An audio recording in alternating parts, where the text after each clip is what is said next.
Half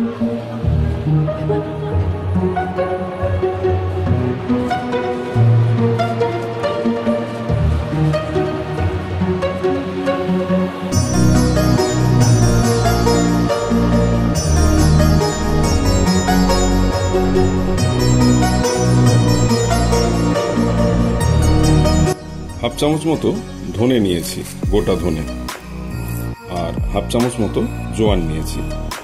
এই দুটোকে হালকা করে একটু ক্রাশ করে নেব।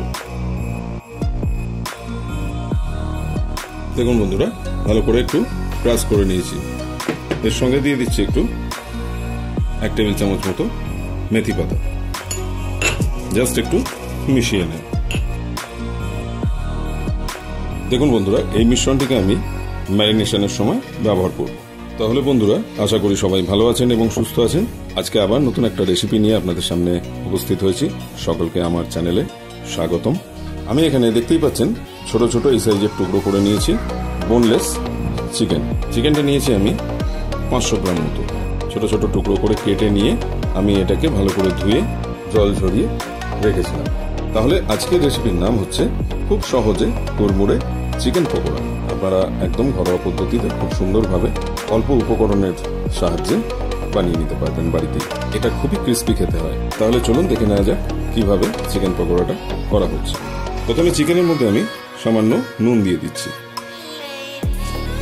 এরপরে দিচ্ছি 2 চামচ মতো আদা রসুনের পেস্ট। এর মধ্যে লেবুর রস দিয়ে দিচ্ছি 1 চামচ মতো।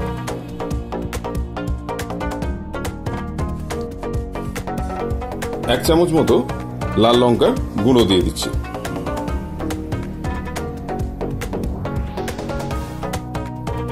1 চামচ জিরে গুঁড়ো দিচ্ছি।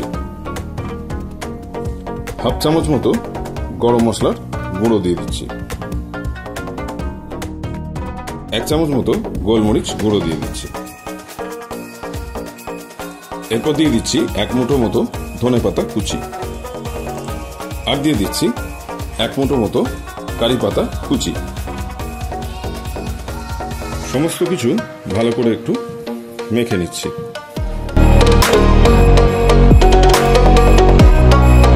এর মধ্যে এবার হাফ কাপ মতো বেসন দিয়ে দিচ্ছি। আর দিয়ে দিচ্ছি 2 টেবিল চামচ মতো চাল গুঁড়ি। 1 টেবিল চামচ মতো এর মধ্যে সাদা তেল দিয়ে দেবো। সামান্য পরিমাণে জল দিয়ে দেবো।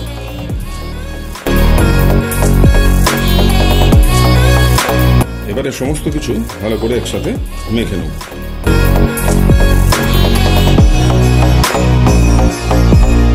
সমস্ত মশলা মাখানোর পর এরকম শুকনো মতো হয়ে যাবে। এটা যেন বেশি পাতলা না হয়ে যায়।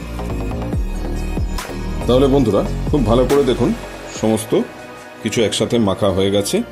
এর মধ্যে সামান্য আর কিছু দেওয়া বাকি আছে, সেটা এবার দিয়ে দেবো। এবারে এর মধ্যে দিয়ে দিচ্ছি 2 চামচ মতো টক দই। আর দিয়ে দিচ্ছি প্রথমে ক্রাশ করে রাখা মেথি পাতা, গোটা ধনে এবং জোয়ান। আবার একটু সবকিছু একসাথে মেখে নেব।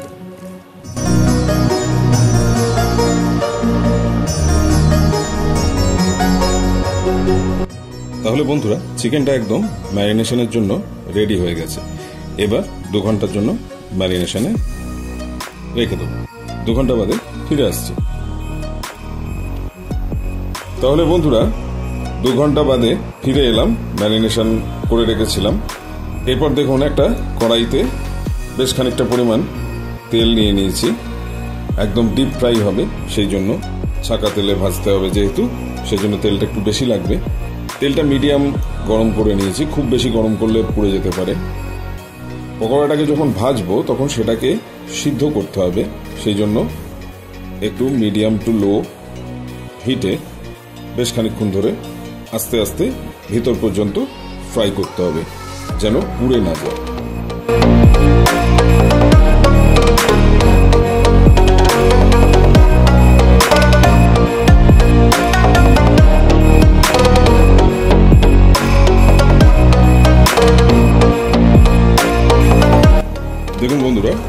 ভাজা হয়ে গেছে, আমি এবার আস্তে আস্তে তুলে নিচ্ছি।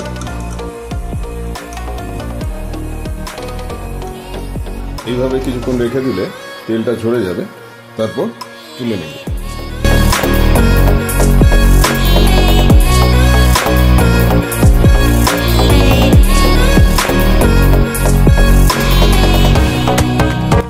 দেখুন বন্ধুরা, এই কটা পকোড়া ভাজা হয়ে গেছে, আমি এবার আস্তে আস্তে তুলে নিচ্ছি এটা ছাঁকনির মাধ্যমে।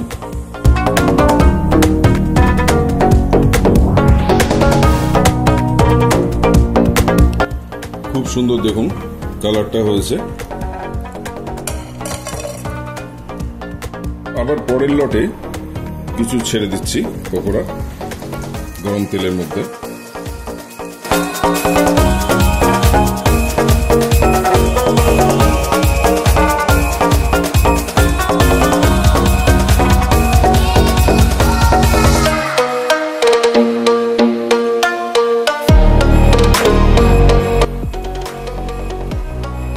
10 মিনিট ধরে ভালো করে আবার ক্রাঞ্চি করে লালচে করে ভেজে ফিরে আসছি।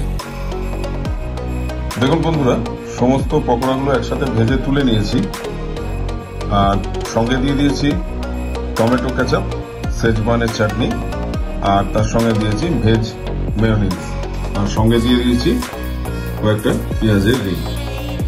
এইভাবে আপনারা বাড়িতে বানিয়ে দেখবেন, খুব সহজ রেসিপি এটা, অসাধারণ খেতে হয়, খুব ক্রাঞ্চি। তাহলে যারা এখনো আমার চ্যানেলটিকে সাবস্ক্রাইব করেননি তাদের অনুরোধ করছি অবিলম্বে সাবস্ক্রাইবটা করে রাখবেন। সাবস্ক্রাইবের পাশে থাকা বেল আইকনটিকে অলে সেট করে দেবেন, কারণ যখনই আমি নতুন নতুন রেসিপির ভিডিও আপলোড করব সবার আগে আপনার কাছে যেন নোটিফিকেশনটা পৌঁছে যায়। তাহলে সবাই সুস্থ থাকবেন, ভালো থাকবেন, আর আমার বন্দিশালী কিচেন চ্যানেলটি অবশ্যই দেখতে থাকবেন। তাহলে এই ছিল আজকে সবথেকে সহজ চিকেন পকোড়া রেসিপি। তাহলে দেখা হচ্ছে আপনাদের সঙ্গে আবার নতুন রেসিপি নিয়ে নেক্সট উইকে। ততক্ষণের জন্য সবাই খুব ভালো থাকবেন। আজকের মতো এখানেই শেষ করছি।